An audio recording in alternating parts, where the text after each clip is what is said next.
Hello everyone, आज हम इस वीडियो में वैसे स्टूडेंट्स जो खासकर जामिया मिलिया इस्लामिया में बीटेक के थ्रू एडमिशन लेना चाहते हैं जामिया में।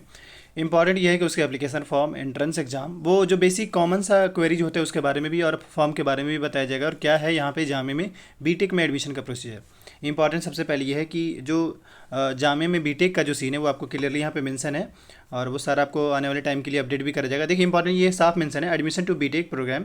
ये यहाँ पे 21-22 दिख रहा है, लेकिन अभी ये 22-23 का तो नोटिफिकेशन आया नहीं है, तो सेम एज इट इज जो कहानी यहाँ मेंशन है उसमें भी सेम रहेगा। लेकिन इंपॉर्टेंट क्या, वो जो आप जो क्वेरीज पूछते हैं उनका सॉल्यूशन क्या है। सबसे पहले ये कि अगर जामिया में बीटेक में एडमिशन लेना चाहते हैं तो उससे पहले आपको जेई मेन का पेपर देना होगा। अगर आप जेई मेन का पेपर दिए हैं तो उसका रोल नंबर या एप्लीकेशन नंबर जामिया आपसे लेगा और उसके बाद फिर मतलब एप्लीकेशन नंबर, रोल नंबर का ही लेता है और सिंपली आपको फॉर्म फिल करना पड़ता है। फॉर्म फिल कर लेने के बाद आपका फिर जब वो एक लिस्ट निकलता है, मेरिट लिस्ट निकलता है, मेरिट लिस्ट के बाद आपके एडमिशन होते हैं।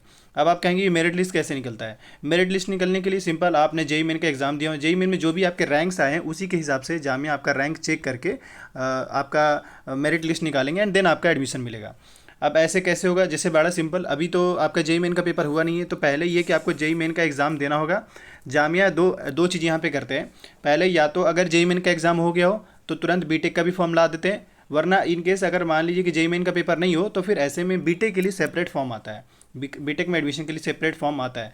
नॉर्मली जामिया का फॉर्म ऐसा होता है कि मार्च में आ जाते हैं, अभी भी हो सकता है कभी भी आ जाए, लेकिन आते हैं तो लगभग सारे कोर्स का आ जाते हैं एक्सेप्ट बीटेक और बीआर्क, या साथ में भी आ जाते हैं। डिपेंड करता है कि जेई मेन का फॉर्म फिल कराया गया है या नहीं, क्योंकि जेई मेन में अगर फॉर्म फिल किए तो आई थिंक उसका एप्लीकेशन नंबर या फिर रजिस्ट्रेशन नंबर होता है, वो देता है।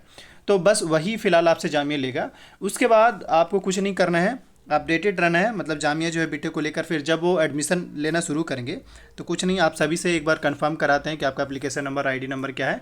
कंफर्म करा लेने के बाद फिर आपका सभी का मेरिट लिस्ट बनता है, देन एडमिशन होता है। तो चीज़ें बहुत हद तक समझ में आ गया हो कि जामिया में जो बीटेक में एडमिशन का प्रोसीजर वो जेई मेन के थ्रू है।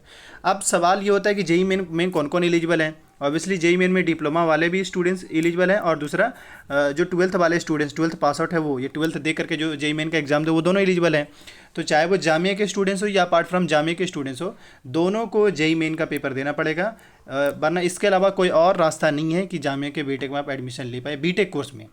तो ये रहा। बाकी यहाँ पे कोर्स काफ़ी है, मतलब ये कि कोर काफ़ी, मतलब ये कि 5 कोर्स है यहाँ पे, जैसे कि mechanical, electrical, civil, electronics and computer engineering, ये 5 कोर्स है यहाँ पे जामिया में।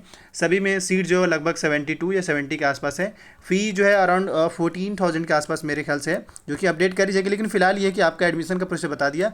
बाकी ये है कि अगर आप इस पीडीएफ को एक्सेस करना चाहते हैं, वीडियो के डिस्क्रिप्शन बॉक्स में टेलीग्राम का लिंक है और आने वाले जो भी अपडेट आते हैं उसको लेकर अपडेटेड रहना चाहते हैं तो इस यूट्यूब चैनल को जरूर सब्सक्राइब कर लीजिए। बीडीएस में जो सीन है वो सिंपल जेई मेन के थ्रू है और बीटेक में जो है, सॉरी बीटेक बीडीएस में जो है वो नीट के थ्रू है और बीटेक में जो है वो जेई मेन के थ्रू। तो अभी से आपको पैनिक होने की ज़रूरत नहीं, बल्कि आप जेई मेन पे फोकस करिए। जामिया के लिए आपको कुछ नहीं करना है, बस फॉर्म आएगा, आपको ज़रूर अपडेट करी जाएगी अगर आप चैनल को सब्सक्राइब कर लिए हैं तो। Thank you.